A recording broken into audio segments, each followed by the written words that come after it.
Hi, I'm Sam Duncan, a business and technology writer at the Australian newspaper. And our panel today is brought to you by ASIAL, the Australian Security Industry Association Limited, which is a peak body for security professionals in Australia. And we're here today to talk about the ever-changing world of the security industry, what sort of challenges exist, what sort of opportunities there are, and different considerations around people and technology. Our panellists include experts from across the protective and electronic security fields. We have Tom Roche, former owner of S&P Security, which is the third largest security company in Australia, currently a business consultant and executive board member of Sapio, which is an Australian security company bringing innovative technology and human intelligence together to help secure businesses. We have Bryan de Caires, who's the CEO of ASIAL, the peak body for security professionals. We have Roanne Monte, Chief Executive Officer and Chief Product Officer at Armortech Global, a tech company addressing critical security needs across defence, critical infrastructure and crime prevention. And we have Damien Manuel, adjunct professor at Duncan University and chairperson of the Australian Information Security Association. Let's dive into the discussion with our first topic, which is about building security capability and capacity and developing strategies for career pathways and workforce diversity. So Tom, what challenges and opportunities exist in building industry capability and capacity, particularly with regards to diversity in the workforce? Well, one of the biggest challenges for the industry at the moment is finding good quality people. And once they find it, retaining those people. Since COVID-19, turnover of people within the security industry has been at record levels. So it's a big challenge for the industry at the moment in terms of finding quality people and retaining those people. And putting initiatives in place that want people to remain sticky with the business. And in terms of pathways, Bryan, any thoughts on developing career pathways and what can be done there? Yeah, I think one of the challenges for the industry is that it's perceived as a very male-dominated industry, which the numbers would pay testimony to that. There's less than 20% that are female working in the industry. But I think that's because the way that the industry partly sells itself, but it needs to be a bit more, probably more aggressive in trying to attract a broader spectrum of people, because you need a mixture of people in the workforce to respond to different threats. So I think we're starting to see greater female participation, but I think there needs to be more role models and more strategies in place to attract a greater female workforce in security. What sort of strategies have been implemented that have been successful to date? Well, some companies have actually made it a strength to actually employ a much higher proportion of female employees and have been very successful. So they've put in place more proactive strategies to attract female staff, offering more flexible hours, offering a range of different roles. So, and actually just, I suppose, portraying the roles in a different way rather than just being a homogenous, this is what the industry is. It is far bigger than what the public perception is. And this, I think Damien can speak to this, but it cuts across not just the electronic and the protective security, it also gets into the cyber security space where I think it's 17% female participation, which again, there's no reason why it should be that low. I guess in terms of the different streams within the industry as well, can you talk a bit about where we see more female participation versus other streams and how some of that translates to the imagery used to represent those? Yeah, I mean, if you go to places like the airport, you'll see a much higher female participation rate, partly because you need more females to search female passengers, so you need a higher ratio. So I think where we've seen it is in office complexes, there's concierge type roles. I think in the technical sector, there are some females coming into the industry, but it's still not where it should be. So I think it's that sort of the old saying, you've got to see it to be it, and there's very few role models out there. There are some now appearing, but we need more of those because then people actually can perceive that it's a career that they might be able to do. I was at a careers forum early in the year in Western Sydney, and it's interesting, there are females coming, and particularly the cyberspace. They're starting to ask, what opportunities there are in cyberspace. It's not just the boys anymore. The girls are coming along saying, well, maybe I could do that. So I think we need to do a bit more as an industry to make it more attractive. And with Armortech Global, have you seen any proactive strategies to create a more diverse workforce? Yeah, so I mean, for us, we've always focused on diversity and inclusion. That's one of the key tenets of our kind of social responsibility. We see ourselves as a social impact technology company. So the social aspects and social issues come to the forefront for us. So in terms of strategy, obviously for us, it's engineers and making sure that it's a healthy ecosystem of an engineering team. So for us, it's a lot more engagement and making sure that there's a clear career path and a clear career progression for them. And that's what we've found works for us. And Damien, in terms of cybersecurity, can you talk a little bit about why diversity is important? Diversity is hugely important because the criminals don't think alike, and so you need a workforce that's diverse enough to think differently and to address problems in different ways. In cybersecurity, unfortunately, the participation rate of women is only about 17%. We need to drastically work out how we can increase that participation to get it at least to 50-50 sort of ratios. We do have a disconnect from universities in terms of the way universities are educating students. They're coming out of universities with degrees, diplomas, but they're not being picked up by industry because they're not necessarily fit for purpose. So there's a lag between what we're educating and how we get people to have actual hands-on experience at the same time. Are there any scholarship programs or other initiatives that you're seeing that are proving effective? There are scholarship programs, but there's nothing that gives the student hands-on experience. There are some programs here and there that will offer work placement programs, but they tend to be very small, and not all universities do that. And what we're finding is industry find it cheaper and easier to just poach somebody from another business, so they're a known quantity. Unfortunately, that drives the price up in terms of hiring. And then we have all these people completing university that end up just driving taxis because they can't get a job in the sector. So there's not a shortage of skilled people to come into the sector. It's more that the sector hasn't really been open to giving other people opportunities to come in. And I guess the question, just for the panel, whoever wants to jump in terms of mentorship and networking opportunities, what sort of role can those two things play, and any thoughts around that? Hugely important. So I'd say your networking and your ability to meet different people in the sector is the thing that's going to help you get the job. A lot of the time, organisations are looking for the right aptitude and attitude to hire an individual, not necessarily just the qualification that you bring to the table. And Bryan, any thoughts on that in terms of networking? As an industry, you need to understand what the needs of the industry are, understand the industry. So you need to, I suppose, immerse yourself a little bit to understand what it is they're looking for. So I think the network's Tom has been involved in a few mentorship programs, and it is about connectivity and getting into the pathways that are not necessarily out in the public domain. It's and that's really that mentoring, networking that you've been involved in. Yeah, exactly. Yeah, and as Damien said, it's really important. It's vital to the industry. For an employee, it's about getting recognition from their employer that they've been selected for a program as well. Mm-hmm. So that means that that the company is taking time to develop the individual, invest in them, and then you're going to get that person being more loyal to the individual. Any success stories you can talk to in terms of having mentored someone yourself? Sure. Myself, I was mentoring two Singaporean workers through the company that acquired SNP Certis. One was based in Qatar and one was based in Singapore. And I think we both got a huge amount out of it in terms of working through their work issues and just sharing my experiences. There is a program called I Lead, which has worked very successfully within the security industry and the broader industry. And that has aligned individuals from companies with the heads of security from businesses. One other area to probably add on is mental diversity, or what they call neurodiversity. In cybersecurity, that's hugely important because you'll find that those individuals are able to identify attack patterns that other people just don't find or see. Yes, so just to Damien's point, that is true. Okay, so point, in fact, most of my team have Asperger's. So, because, they're highly intelligent folks who build technology products. And in terms of cyber, it's having the ability outside of the norm to be able to look at patterns. That's not generally kind of identifiable to the average person. So having a kind of program within a company where it's open to neurodiversity is really critical.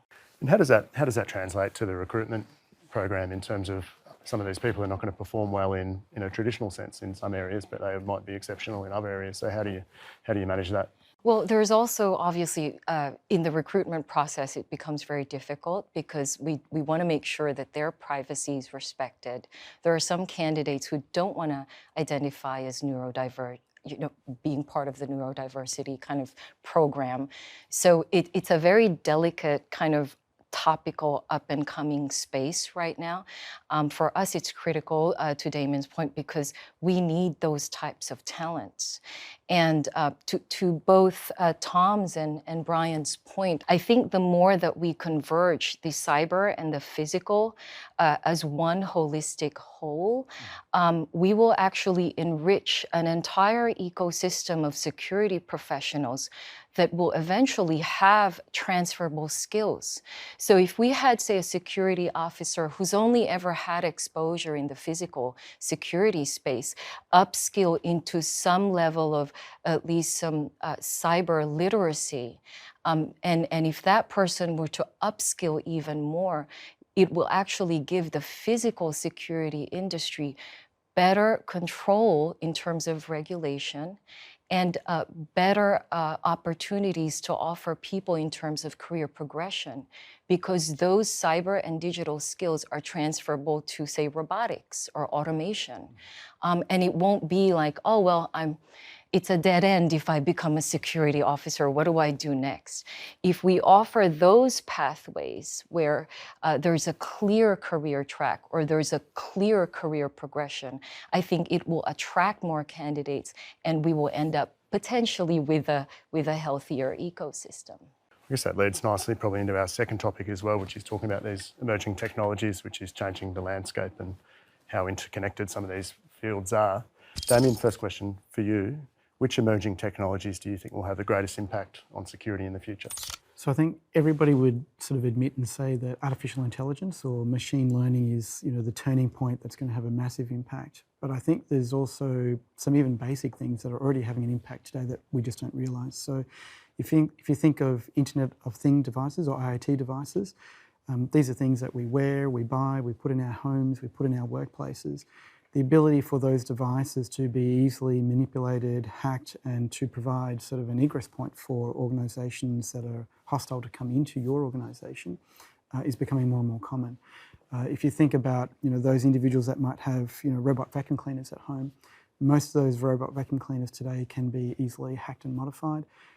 We love buying things at certain vendors who make it really easy to return things. So how do you know a device that you've bought from that vendor hasn't actually already been modified, and now as soon as you plug it in at home, they've got immediate access to camera, voice, audio. It's as simple as sound bars, intelligent speakers and things like that have got microphones, all provide an avenue for people to sort of gain access. So now if you combine that then with artificial intelligence systems that are able to either sort of manipulate those systems as well, deep fakes, that's going to be a huge challenge just at a societal level, because what do you trust anymore? And I guess when you talk about the Internet of Things in the residential context, that's scary in itself. But when you talk about that across commercial, bigger industries, Yep. defence, with Armortech Global and the like, there's a huge number of considerations there, isn't there? Yes, well, obviously, with connectivity comes a larger footprint attack surface for malicious actors. So all the more, this is where kind of the education and really a holistic approach to solve these ever more complex problems become more important, because we cannot approach the problem in terms of silos. That's why I'm a real proponent, and I know that Tom and Bryan and all the people on this panel have been proponents of new kind of ways of looking at things. So I think that convergence, and also thinking about really, if you add the increased attack surface plus AI, it adds that extra layer of complexity. Now, obviously, we're currently in the generative AI era, and we may be decades, depending on how fast the computational theorists get to artificial general intelligence, but we're heading towards that way. So this is where regulation becomes very, very important, which is obviously what Bryan has been talking about, and in terms of the workforce with Tom. So I think that overall, this holistic approach will probably put us on a better path. And I guess in terms of these threats changing with AI and a broader attack surface. Yes. How can technology help in addressing some of those threats, Bryan? Well, I suppose we're seeing a range of different technologies coming out in the security industry, which is, as Damien mentioned, AI and machine learning, but video surveillance technologies, access control. We're starting to see robotics becoming a feasible alternative, drones. So there's a whole range of different technologies that are now there, which are evolving, which some people worry that it's going to replace humans, but there's still going to be a role for humans. A lot of these technologies will augment human capacity.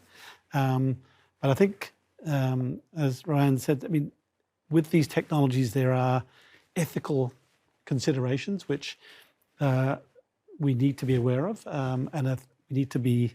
The problem is regulation can never keep up with that. The government is, I think, the federal government is currently trying to develop an AI policy, which the National Artificial Intelligence Center, which is engaging with industry, are absolutely correct.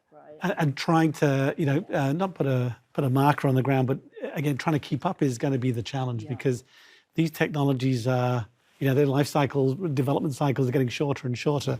So I think it's an interesting time to be in the industry. There's a lot of exciting technologies, but it's making sure that we have the mechanisms in place to not control them, but to make sure they don't get out of control. Because Damien knows better than I do some of the things that go wrong. Like we can't yet predict. Like if you think back to the internet, which was adopted in Australia, from about 1999 onwards, that was something that sped up communication. It gave you the ability to talk to people the other side of the world. It made it easier to get services. To now, today, social media is kind of tearing people apart, creating polarization in society and sort of, radicalizing sort of groups. We're just embarking on that journey now with artificial intelligence. What is it going to look like in 20 years' time from now? Like it's an age-old story, isn't it, in terms of the defence keeping up with the attack? But how does that play out? How does that play out within cybersecurity? So I think everybody's kind of, for artificial intelligence, looking at it in terms of, can we explain the decision that it's making? So is it explainable AI? Because at the moment we have challenges where these systems are hallucinating, or some people might call it lying, but it's really coming up with information that we can't explain. How did it get to that? And that's really due to the data that it's consuming and leveraging and using. And if you think about data always has some level of bias in it. So it's important to understand what the bias is so that we're not causing undue harm or damage to parts of society that we need to protect. But the challenge is we need to be able to explain it, but then also think about the ethical use of it as well. And that's the human in the loop sort of component.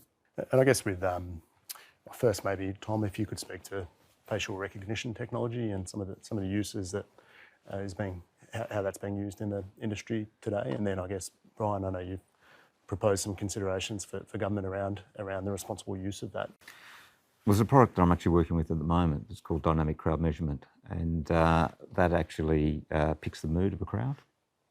So, for example, at a rock concert, and this is a real example, in the US, in Las Vegas recently, there was 10,000 people in the mosh pit, 40,000 people in the stadium. The artist was playing on stage, got to a certain point in the performance where the crowd was getting into it, the crowd was starting to surge, there was a problem about to happen, and the technology in terms of picking the mood of the crowd and the indicators that it gave, and at the bottom of the stage, it's as simplistic as colours in terms of green, amber, red. That was an indication to the artist that something was going to go wrong, that there was a crowd surge happening within the mosh pit, so he stopped playing. He addressed the crowd, advised them that there was an issue in the mosh pit, and he talked them through it. So without that technology, there would have been a crowd surge, and the outcomes of that could have been people injured, or worst case, somebody fatally injured. What sort of parameters is it looking at, do you know? It's measuring the face, so it's the frowns and the smiles. Yeah. So it also does flow and density. So it's quite unique in the fact that it caters for both those three areas of mood, density, and flow.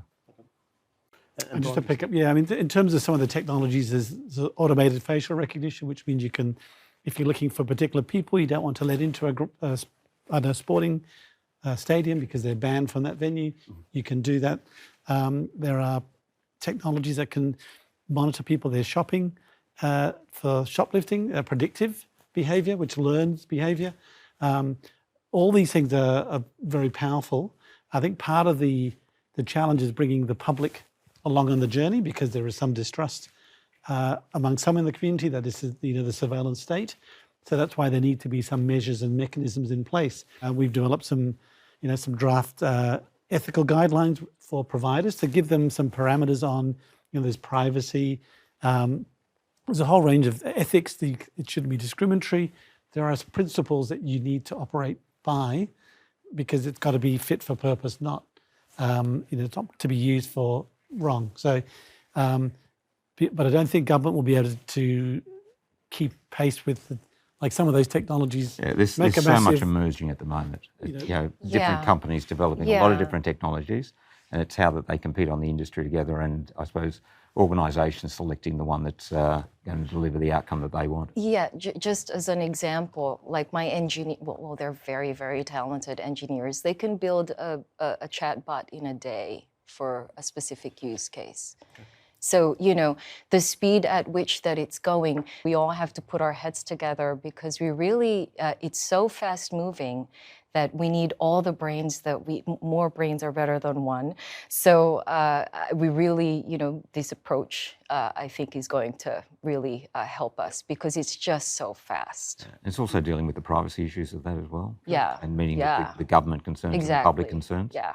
Yeah. And at the end of the day, like, artificial intelligence is just a tool. Yeah. It's not good or it's bad. It's how it's actually implemented and the use. Because you might, in Tom's example, that's the classic use of preventing injury or death in an event. This is where also I feel like, in terms of the security regulation as it relates to AI, it becomes really critical, because those guardrails have to be put in place. We want to make sure civil liberties are respected and all of those things. So it's really hypercritical that, and I'm glad, I know Bryan is very active in the regulation piece, so we need it. But we need to act before the beast is unleashed, because once the beast is out there, it's much harder to rein it back in again, because it's, to some extent, it is that with the cyber world, I don't know how many people would work in cybersecurity across Australia. Would you have a number? The estimates are around about 40,000 people in cybersecurity alone. Across Australia, yeah. So how can the private sector and the public sector and industry stakeholders, how can they collaborate to advance responsible use of these technologies, given that regulation's never quite going to keep up? Well, there's got to be dialogue. I mean, I think there's the silo mentality that government knows best and private sector knows best. There needs to be some coming together on common ground. Yeah, co-design. Co-design. So we get an outcome that is, fit for purpose, rather than something that is just not workable. But people have to swallow their pride and engaged. Yeah. And like, there'll be certain events. If you look at the Medibank, Optus, Latitude Financial sort of data breaches, that's really kind of shown that organisations don't need to be collecting licenses, passport details and things like that. If we had a centralised platform that people could opt in to do digital identity verification, then you wouldn't need businesses collecting and holding on to that information. So there's going to be events like that that'll help to spur the right direction. Okay. Any final thoughts on emerging technologies to conclude the topic? How we're going to deal with, in a democratic society, deepfakes. I think that's going to be something that we're all kind of a little bit worried about. When you think about, we trust things that we see, view, read or hear. If somebody's got the ability to make a digital fake of you, for example, saying certain things, how do you prove that it wasn't you? Yep. I think that's a challenge that we're going to have to grapple with somehow as a society. What's the biggest example we've seen of that to date? Often there's the classic everybody has possibly seen, which is the Obama sort of fake. There's recently been Tom Hanks, a deep fake of him selling and pushing particular products and endorsing them, and he was no way involved in that. There's others that we're likely to see that will interfere with elections and the democratic process.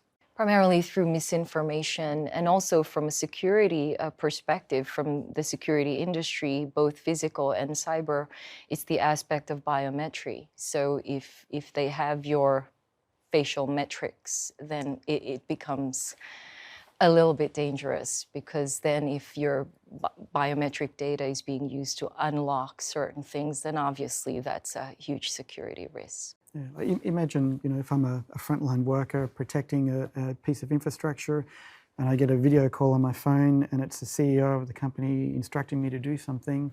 I can see it, they're talking, I recognise the voice, the face, so they're most likely to follow those instructions. Yeah. That could be completely faked. It paints a scary picture. But I think it's one of those issues that you need to confront rather than just hiding, Yes. hoping it doesn't happen. Because Yes. it will happen, and then it'll be catastrophic, and then you'll have to do Yes. something about it. So I think we need to have these discussions so Yes, people think about it. Yes, I mean, I think key is collaboration and not being afraid to share knowledge.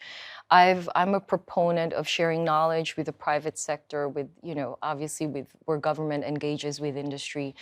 We're Armatech Global, we're very open to sharing information because to us, we're knowledgeable enough. We don't need to be protectionist. We want the knowledge to be out there because a better knowledge ecosystem creates a long-term that is critical, really. If you look at the effect to the public, it creates generational, the prosperity. It's a win-win for both the private sector, the public sector, and how we're really serving the public.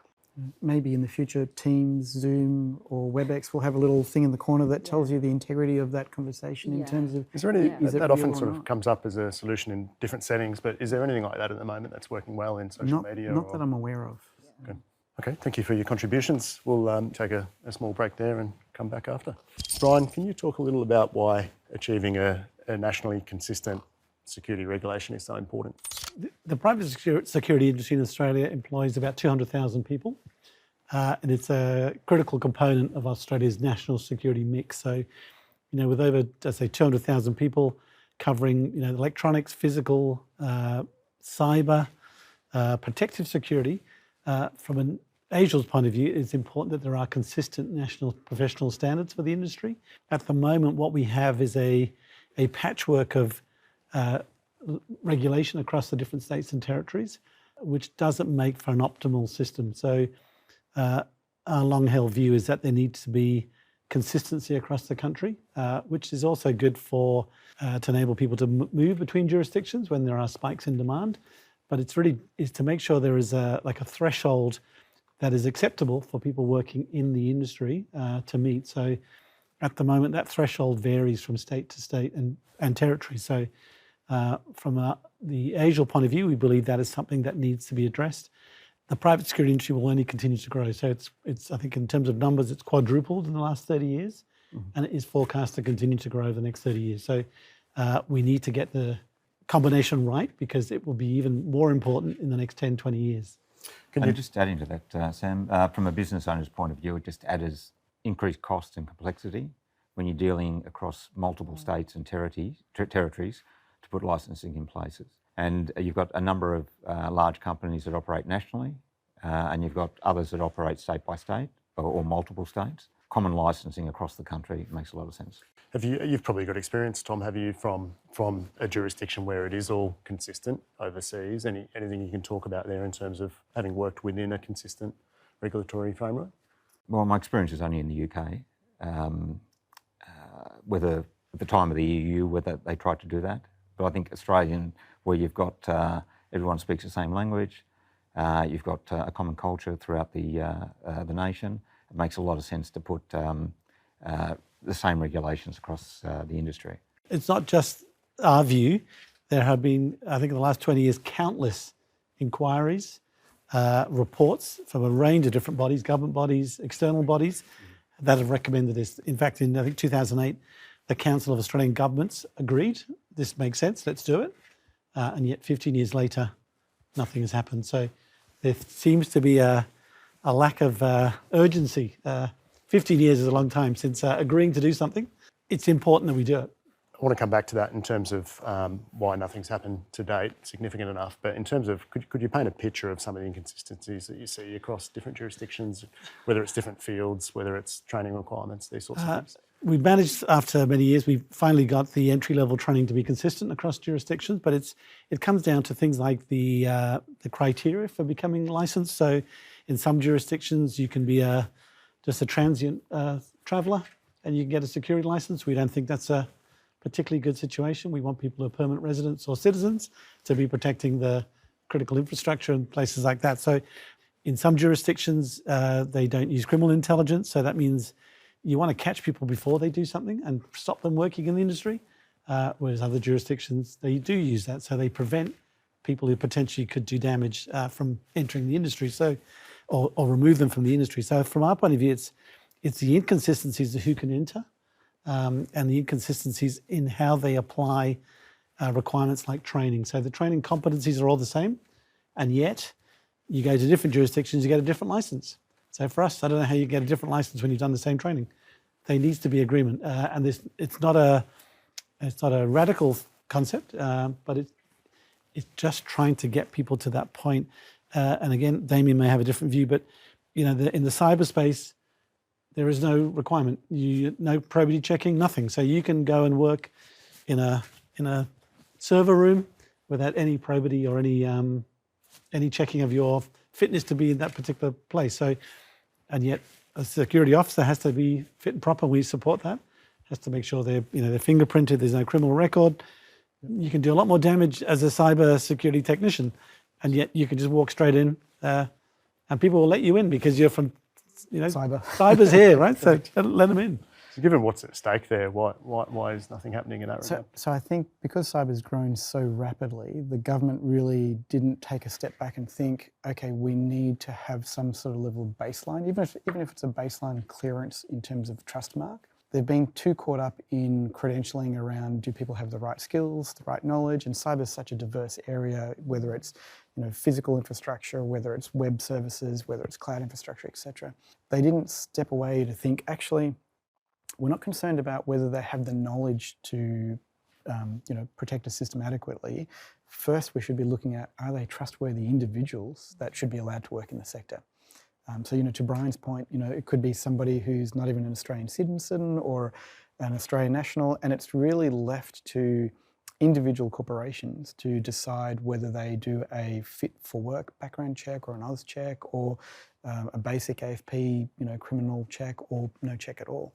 And sometimes there are loopholes where, I remember a situation where one of Australia's major banks, to work at that bank, you needed to go through a police background check.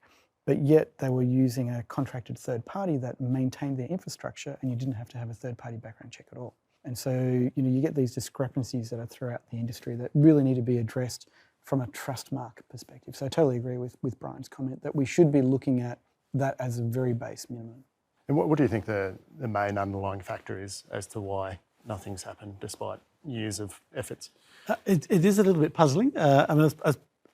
Partly is because the regulation is state and territory driven. So currently there is, as individual state by state approach. And the federal government don't seem to have a huge appetite to take on this as a project. But I think, so what we've tried to do is we've developed a draft National Private Security Act, which is the aim is to provide a model act for the industry to give the states so they can still have control, but there is consistency between jurisdictions. So they all use similar terminology, similar requirements, and they apply it in a similar way. But in order for that to happen, though, it will need federal government leadership. Someone needs to lead. We would like to see a national database where all people working in security, it's not only a database, it's a resource. So if we get into a situation where we need to tap into a certain skill set, we have this national database of people who are, meet certain requirements, right? They're all, so it's I think what we're seeing increasingly, the industry is called upon when there are spikes in demand for a whole range of different things. We want to make sure there's a professional and capable workforce to meet future demand. And we achieve that by having consistent standards. So it will get there, but it's just taken a very long time. I think our first position was back in '96, so it's close to 27 years, and it's a highly logical position. And it doesn't just sort of end there, it's also in the privacy space as well. So if you're going to implement a project from a privacy perspective at a federal level, you're expected to do what's called a privacy impact statement or a privacy impact assessment or a PIA. Every state and territory has their own version of a template that you need to complete. So if you're a company that works nationally across Australia, you've effectively got to complete one for every jurisdiction. So we really need some sort of harmonisation to make it easier for business to actually do things and work. Yeah, it's actually kind of an impediment to industry and to progress because, again, there's the cost aspect. I think the thing that's been sort of blocking it in cyber, I think, is everybody's gotten hung up on, are we tracking someone's education? Are we tracking, how many years of experience they've got? Are we tracking, what industry certs they might have collected? But I think, even out of the first step, bringing it back to what Bryan said, are they trustworthy individuals to be working in that sector? We're not even looking at that. Which is it's a potential vulnerability because someone will get through and do something. Or they could be individuals that are moonlighting. Yeah. So, Yes. they could be working for a company during the day, but then moonlighting for criminal organisations in the evening, Yes. Developing code or systems or services. So. Coming back to you, Tom, in terms of commercial viability across the business landscape, small, medium, large businesses, in terms of achieving nationally consistent regulation, what are kind of the top three benefits that you would see, and how would it impact the landscape of small, medium and large businesses in the security sector? Well, I think the key advantages is portability of people through state.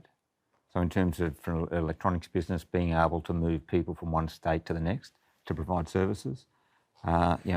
Customers want to have a national provider, so that ability to do that and then the restrictions that are posed through licences is a difficulty the businesses need to address. The cost aspect, the complexity of the regulations in each state differ.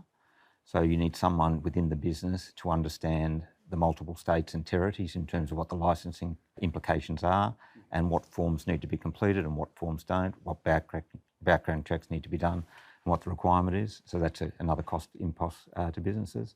And just their ability to be able to move offices between one state to the next.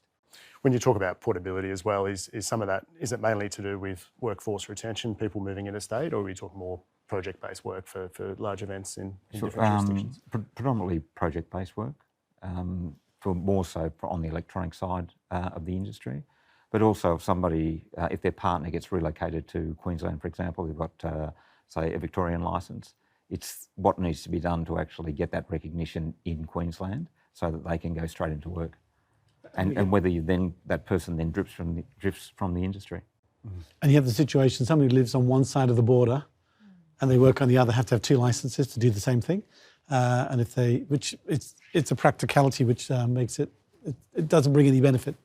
I think it's just as Tom said, it's the red tape. If you're a larger company, you've got to have 8 different compliance regimes. You've got to go around the states renewing your license fees.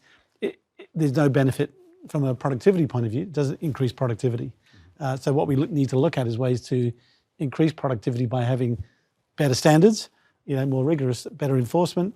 It lifts everything. So that means our capability and capacity is better, because the reality is government, corporate sector, police rely heavily on the private security sector, both in the cyberspace, the electronic space, the protective space, and they could not function without them. So they need to be strong, and we need to make sure there's a mechanism that makes them strong. And the regulator differs from state to state. In some states you've got fair trading, in some states you've got the state police force. So there's an inconsistency in that.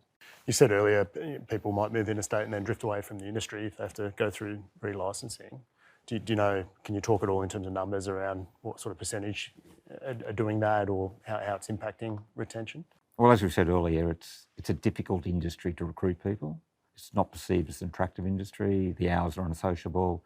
The rates of pay comparable to other industries currently is not high. So we should be doing everything we can to make sure that people that are trained in the sector stay in the sector, and their knowledge of operating in the sector also stays in the sector. The numbers that could be losing, it could be it's single digit in terms of a percentage, but it's another individual that needs to be found. And Bryan, coming back to you to finish this topic off, but how optimistic are you, and on what sort of time frame that we'll see the change that you're proposing? Well, I'm always optimistic. I think in the next 3 to 5 years we'll see some action. I think we've got obviously a major sporting event coming up in 2032, which will need a colossal private security workforce, and there will need to be a solution because there are not that many private security officers and other security services in that state to meet that demand. So there will need to be a pretty significant migration of workers from around the country. So we need to work, and that will put Australia back on the global stage. So I think we need to start acting now. It's only 8 or 9 years away. So I think it'll happen. There needs to be either an event or trigger activity. We'd rather not that happen. So we're trying to get ahead and trying to, I suppose, create a culture and an environment where there is change, which is beneficial to not just the industry, but it's primarily been beneficial for the society as a whole, because we have a more capable and a better prepared workforce. But I think, Damien, you had a point where you're going to raise that. No, but I think it's quite interesting that physical security has this challenge with multiple sort of licensing jurisdictions. Cyber's got none at the moment. There are people that are arguing for licensing, and I'm hoping that we don't end up in the same scenario where it becomes sort of state-based driven as opposed to, are you a trusted individual? Do that as the first sort of level. Maybe in the future, in 5 or 6 years' time, maybe then it becomes around your qualifications, your background in terms of knowledge, skill set. I think we're a long way from that, but immediately now they could do the background check base level, whether it's creating a new, instead of a basic NV1 and all that kind of thing, maybe there's a new class that's created where government does a check and keeps everybody on a sort of a national record that's washed against criminal activity lists, ASIO lists, and as you said, becomes a workforce that can be called upon in a time of crisis. So. And if we come back to talking about the Brisbane Olympics coming up next decade, early in the planning stages at the moment, I guess, but it might paint a good picture in terms of, can you talk about the local workforce in Queensland at the moment and sort of the needs of that event? I mean, it's not been nailed down. I mean, it's certainly for the Commonwealth Games, there were about 5,000 security personnel needed for that, and that was a fairly modest event. So you sort of, the Olympics are on steroids, so there's it's going to be, I would imagine, 15 to 20 odd thousand private security personnel. I think in Queensland they've got 25,000 security personnel altogether. And what happens during big events is everybody's security goes up, so there will be colossal demand, and we'll have to find a solution.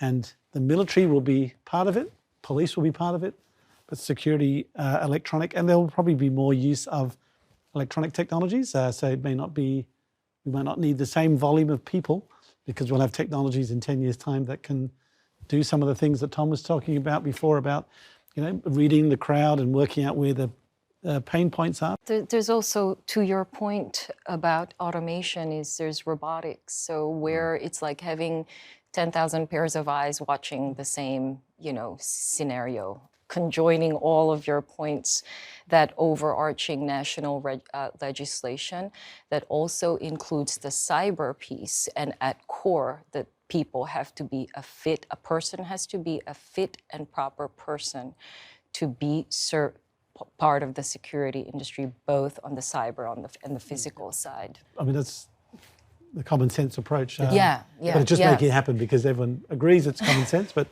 it's not happened. So, and I think, having spoken to regulators, they realise it's the elephant in the room, but nobody wants to confront the elephant because it involves a fair bit of work. I'm optimistic it'll happen the next 3 to 5 years because it has to happen. So we'll get there. We'll shift focus now and talk about the ever-changing threat environment.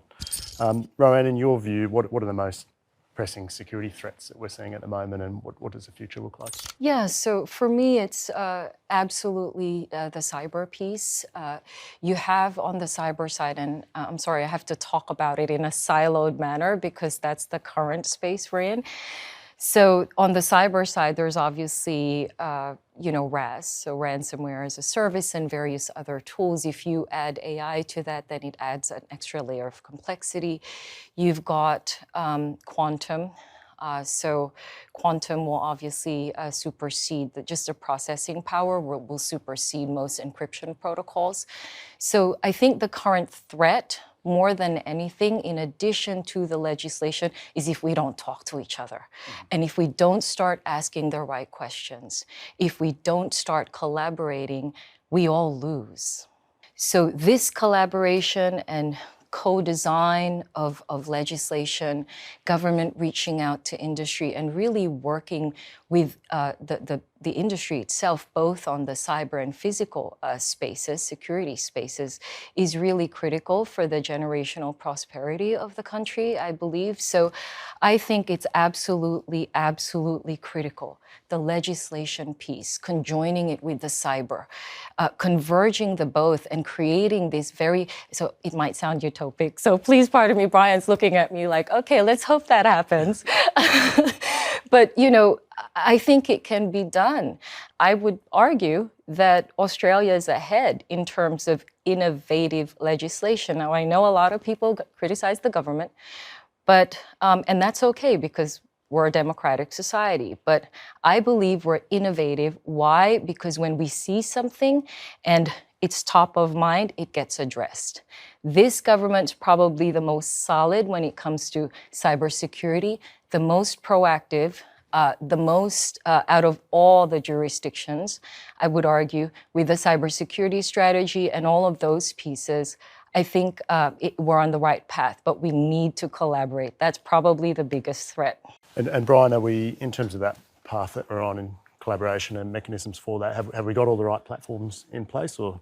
We've got the foundations in place. It's just now bringing the different parties together to actually agree on I think everyone knows where they want to get to, but it's just the timeline is it's probably a bit blown out. So it needs to happen sooner rather than later. But in terms of just going back to that threat thing, I mean, I think what we're seeing now is that events, for example, happening 10,000 miles away can impact on us here locally. So, we're seeing the conflict in Gaza, which is flowing onto events here, and the federal government, what do? They issue, $50 million worth of funding to private security providers. And so, when there's a conflict or when there's something that there is often the private security is looked at to say, well, how do we ramp it up? That's not to negate the role that police play. Security has a critical role to play and it's relied upon. So I think that threat environment is constantly changing. So we're seeing different actors. Obviously the cybercrime piece is going to be a bigger and bigger piece, but we still have people breaking in, so we still have people potentially looking to engage in in terrorist acts. So we've got to make sure the airports are safe. We've got to make sure the transport hubs are safe, shopping centres are safe, offices are safe. So there's a constant demand to keep this thing happening. But we've got critical infrastructure legislation that's come in, which is amped up, and that includes universities. They're seen as critical infrastructure. So hospitals, sewage, water, banking, telecommunications, grocery now. There are 13 asset classes in So all these facilities have to have an elevated level of protection, because if you take out the food supply network, obviously people go hungry. So it's trying to build this sort of infrastructure capable to keep things safe all the time, which is, as we've seen with some of the major cyber breaches, it's impossible. And everything falls back to the individual sitting in the office, the level of training they've got. Correct. If they're not engaged with the organisation, they could be complacent. They open up an email, there's malware, they don't report it. Yeah. And it's just a cascading list of ongoing problems. And I think that's where there's the acronym, the world is much more volatile, uncertain, complex, and ambiguous. And that is really true, because with all of these pieces kind of mashed into this mix, we cannot just have things operate in silos or disparate ecosystems. It has to be viewed at holistically in a more integrated way. So. And there's also a political element that we need to consider. Yeah. So we really need, all sides of politics to work together in a collaborative approach, because what we put in now, we don't want to then suddenly, for political score points, be ripped apart and then we restart again. Mm-hmm. And unfortunately, the referendum that we just had really opened up Pandora's box, because it showed a vulnerability that could be used to manipulate Australians and to cause division in our society. And so, unfortunately, we've kind of opened that Pandora's box that has kind of indicated to certain countries overseas that we are vulnerable as a democratic society to manipulation and foreign interference. And so we really need all sides of politics to work together, because while some autocratic countries are working on a time frame of 20 to 50 years, we're stuck in an election cycle, whether it's state or federal, of 3 to 4 years. And so we really need both sides of politics in the realm of cybersecurity and physical security to come together and address, a lot of these core issues. How optimistic are you that we'll see that? Well, if they don't, then they're not genuinely there serving the needs of the people, which is to make sure that we as a democratic society can still move forward in a safe and secure way and protecting citizens. I think people should really look at it and say if they're not, this political point scoring is real. It really means that they're just there as career politicians and they're not there for the interest of society as a whole, which is what they're meant to be. So we need to kind of move away from that political point scoring and really address, standardise the physical security requirements across the nation. That's not hard to do. Look at how we implement, a trusted sort of verified system to make sure people are fit to work in the cybersecurity industry. And I'm not talking about from an education background perspective, just are you as an individual moonlighting with corrupt individuals or criminal syndicates or for a foreign government? Or are you an individual who's actually, concerned about society and protecting sort of the people around you? We've spoken a lot about digital and cyber, and just coming back to physical threats. Tom, any thoughts on how physical threats are changing? Potentially more typical things that we'd think about with terrorist attacks and this sort of thing? In terms of terrorist attacks, obviously it's happening overseas as opposed to within Australia. I think people need to be still vigilant. The government's obviously monitoring what's happening internally and externally to Australia. The responsibility of frontline employees, it varies depending on what the heightened level of security is. I think the greatest threat facing us, as we discussed, is the cyber issue. In security guards and employees in business can be trained in terms of what happens during a fire evacuation. They can see a fire, they can smell a fire, they can feel the heat. With a cyber attack, you see nothing.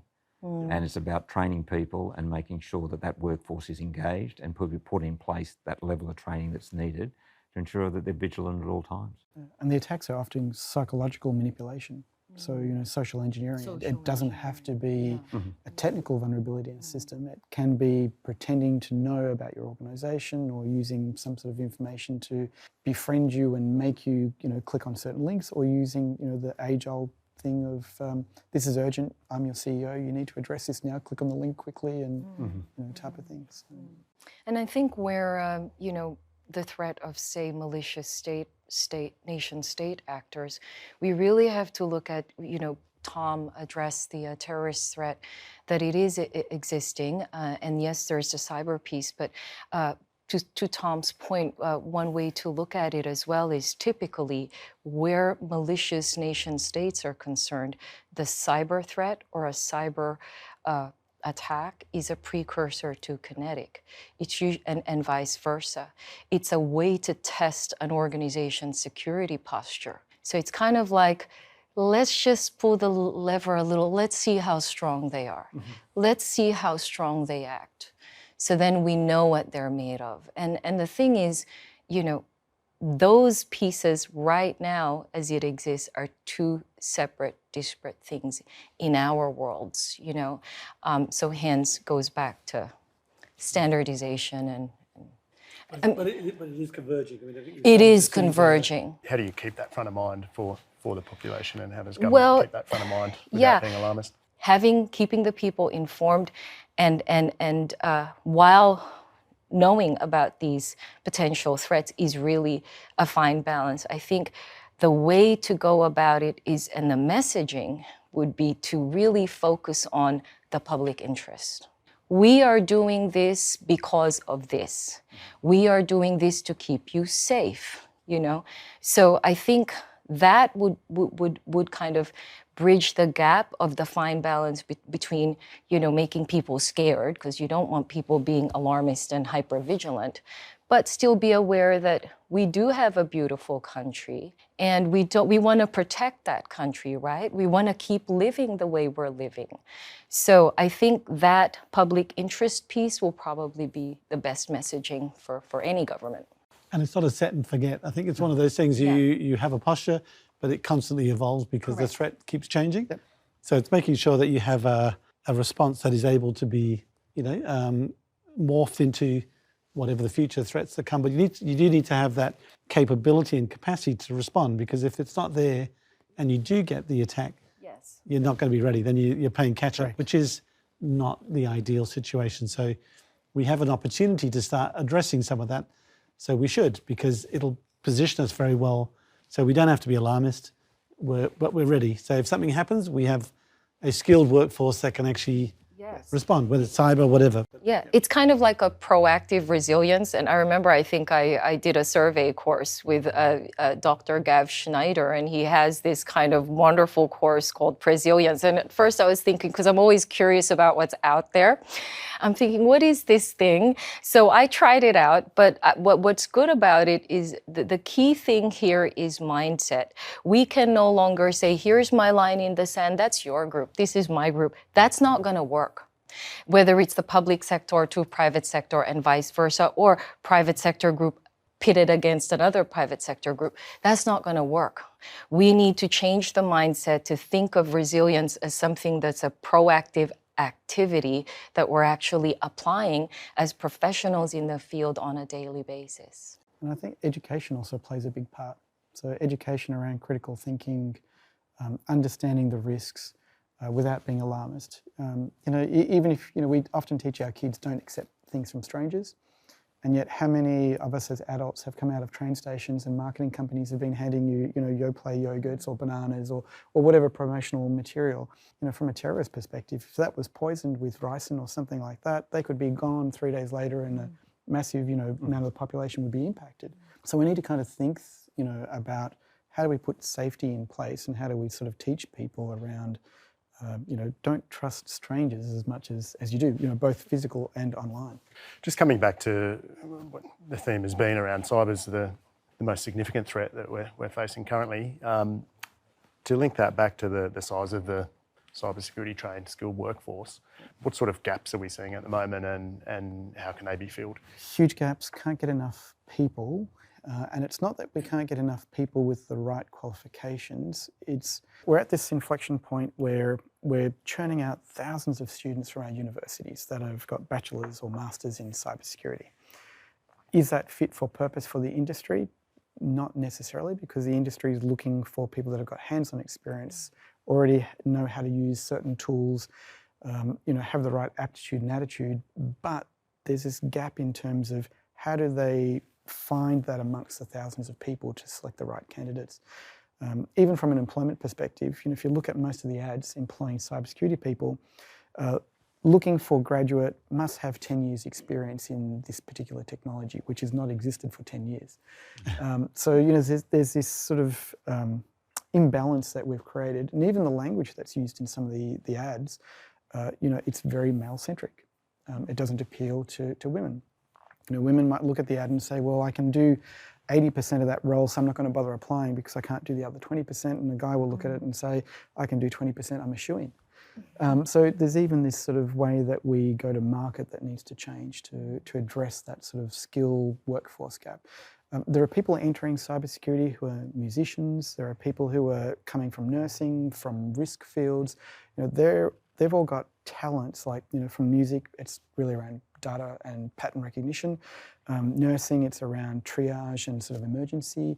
So these are all skills that we still need in cybersecurity, but there are other markets that we can tap into. The previous federal government removed funding from humanities subjects.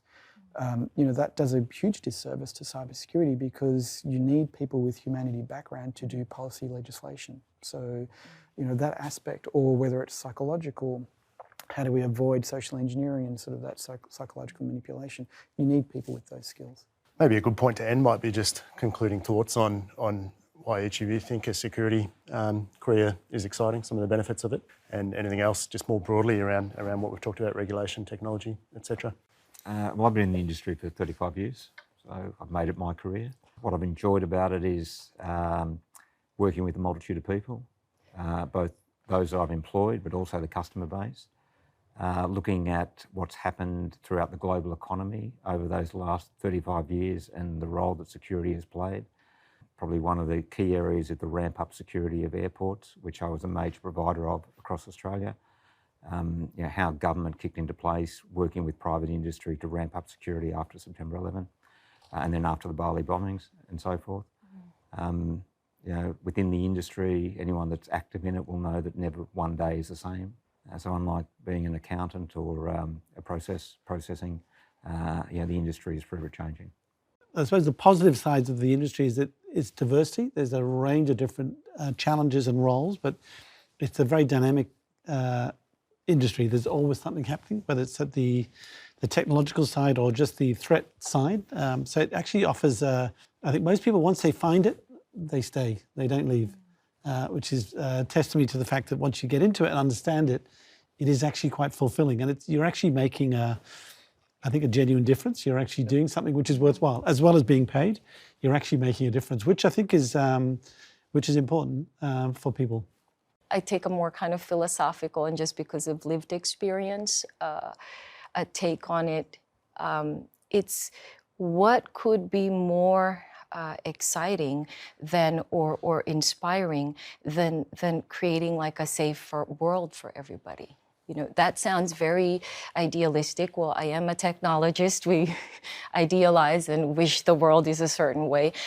But that to me, solving those problems as a person who builds things, that's very exciting. So what better way to use one's skills building things than to keep people safe or can keep the world we're living in safe and secure. Damien? I totally agree with everything that everybody's said. Why would you work anywhere else when you could, protect your family, protect your community, learn new things, meet new people, always know that you've got a career prospect because it's always going to be there continuing to develop and grow. It's not something that's going to be replaced by AI or new technology. It'll be further enhanced. Mundane components will be sort of given up to machines or robotics, which then leads you into the more exciting aspects of protecting society and working with people. Thanks, Damien. That concludes our panel discussion. I'd like to thank our panellists, Tom Roche, Bryan de Caires, Roanne Monte and Damien Manuel. Thank you all.